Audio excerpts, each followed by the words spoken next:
I recently revisited the first State of the City speech I gave just a few months into my first term in 2014. I remember how exciting it was, but it was really very much an aspirational speech. It was pretty much, we're going to do this, we're going to try to do that, we'll set a mark for this, and the list went on and on and on. At the time, many people really doubted our ambition, saying that maybe it was a little bit too much of a reach. However, 11 years later, I couldn't be more proud to be standing before you today with all that we've accomplished. I feel that we all should be proud of where we are because it's hard to argue against the fact that the last 10 years has been amongst the most transformational in the city's 250 years. People are expressing their desire to be here with their feet and their wallets by filling apartments and investing here. Of course, all of that progress also brings challenges, and we're going to talk about that in a little bit tonight. Overall, though, I would rather be here in Jersey City, in our situation, than in any other city in the country.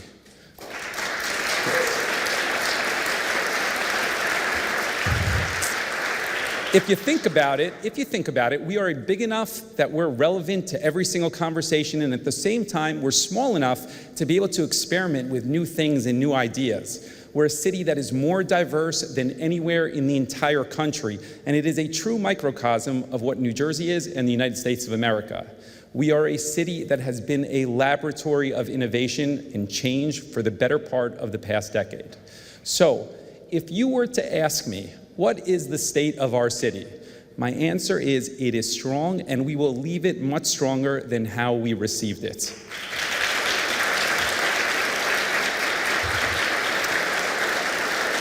To me, just this building, City Hall, is really a metaphor and a symbol of our administration. Many of you remember what it looked like when we found it. There were cracked old 1970s styles throughout. Lighting didn't work in a lot of places. You had a flooded basement that couldn't be occupied. The list goes on and on. Everything here has changed. Every office is updated. Around every corner is now something we are proud of. And we did it with a nod to our past because we are proud of that, and at the same time looking towards the future. To me, this building represents all of Jersey City, and handing it off to the next person in a way that we are proud of is what our administration embodies in everything that we do.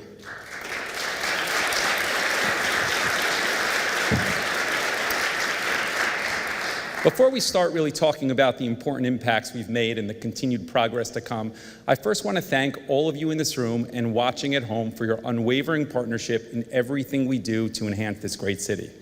I want to say a special thank you to our devoted Jersey City Council members for their tireless work, making sure our city's diverse set of needs are met in every day and every night. I also want to take a second and thank the members of my administration and our more than 3,000 city employees for their dedication to bringing our goals and visions to reality. So thank you for being a part of that.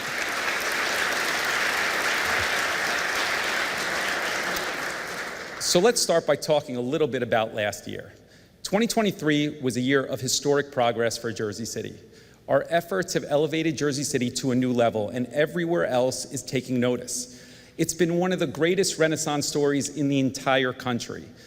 Tonight, we were intended on showing some pictures of before and after of our biggest projects spanning the city so that you could see the physical growth that is driving our economy, but also the meaningful changes that benefit residents by building a smart, equitable, inclusive city.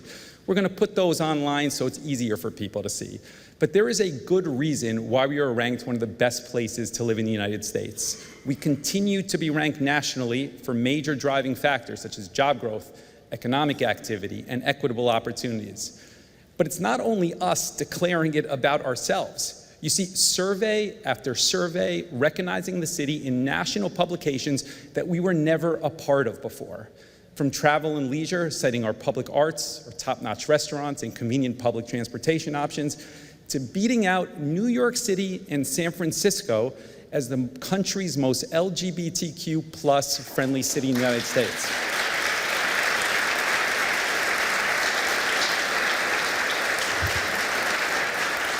Now, That was written by the largest LGBTQ plus publication in the United States. So it gives you a little perspective on what we're doing here.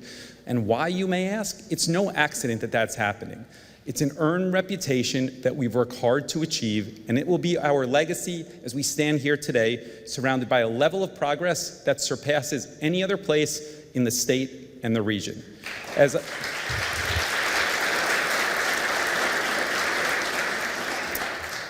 I often say, a healthy city is a growing city, and we are growing faster than most other cities around the entire country. Over the past decade, we've permitted nearly 3 times the number of housing units per capita as New York City. Think about that for a second. You constantly hear city leadership elsewhere saying, and I quote, "We want to be a city of yes." But here in Jersey City, it is actually happening. As I promised when I ran for mayor, we moved away from the decades-old practices of just relying on tax abatements to attract interest. Yet even with eliminating tax abatements, we still achieved unprecedented progress.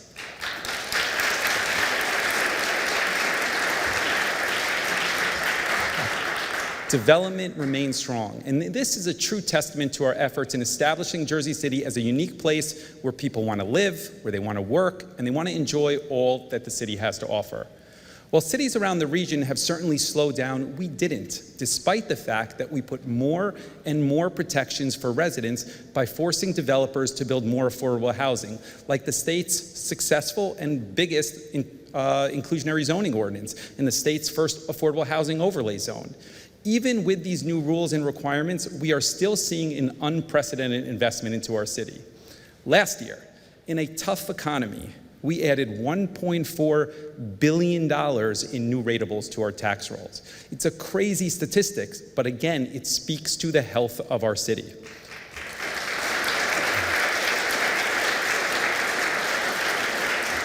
So we have a lot to do. To accommodate this growth, in 2023, we launched an online portal under HEDC. The online portal will expedite the thousands of permits and forms submitted annually under HEDC and the MUA. We continue to be a city of yes.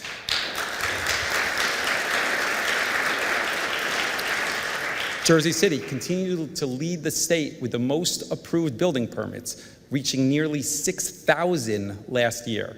Our 2023 housing starts, our revenue, our construction code are all now in line with where we were in 2021 when the housing market has historically low interest rates at that point and the market was much easier.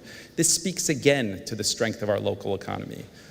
It is all great news on that front, but the focus for us has really been how do we embrace the new investment and at the same time protect our existing residents.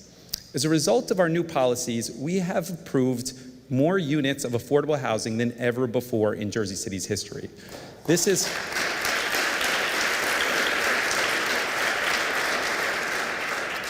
proof that the IZO, Inclusionary Zoning Ordinance, and the Affordable Housing Overlay are a success. We moved forward last year, and this year we will break ground with Bayfront.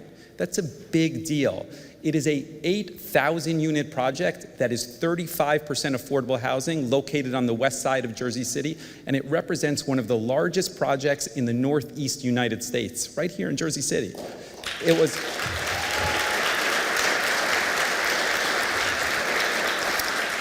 was our administration with the City Council that put together more than $100 million investment to create that huge commitment to affordability. At my first State of the City 11 years ago, I spoke then about the potential for the west side of Jersey City.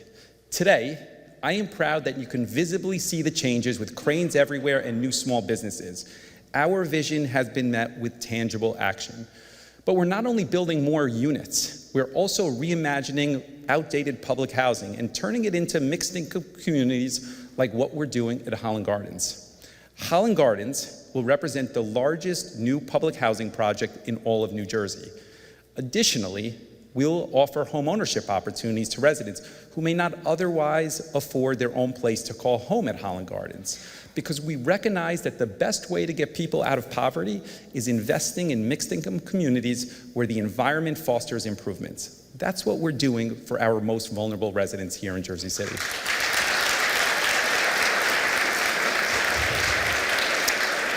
I'll tell you also that, of course, there's no easy fix to the many challenges surrounding housing and homelessness. That's why we took a more holistic approach with the new St. Lucy's homeless shelter. In September of last year, I was joined by Cardinal Tobin and many others to open the newest St. Lucy's building with services expanding well beyond food and shelter to finally include more permanent actions that help people actually break the cycle of homelessness.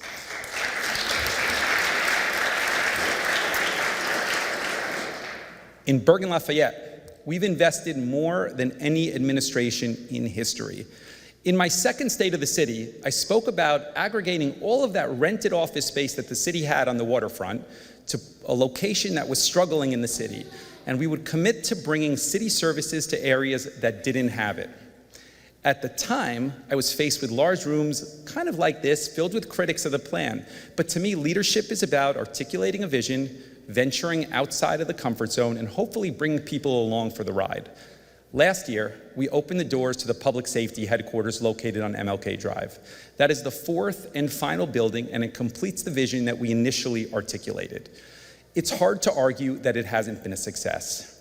We've established in that area greater access to critical services. We've moved thousands of jobs there.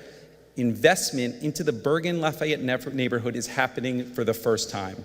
Because of our commitment from a financial sense, you see for the first time real investment in private sector housing close to the City Hall Annex. And that's not an accident. That's because investors see we are a city of action, not just rhetoric. Again, we are a city of yes.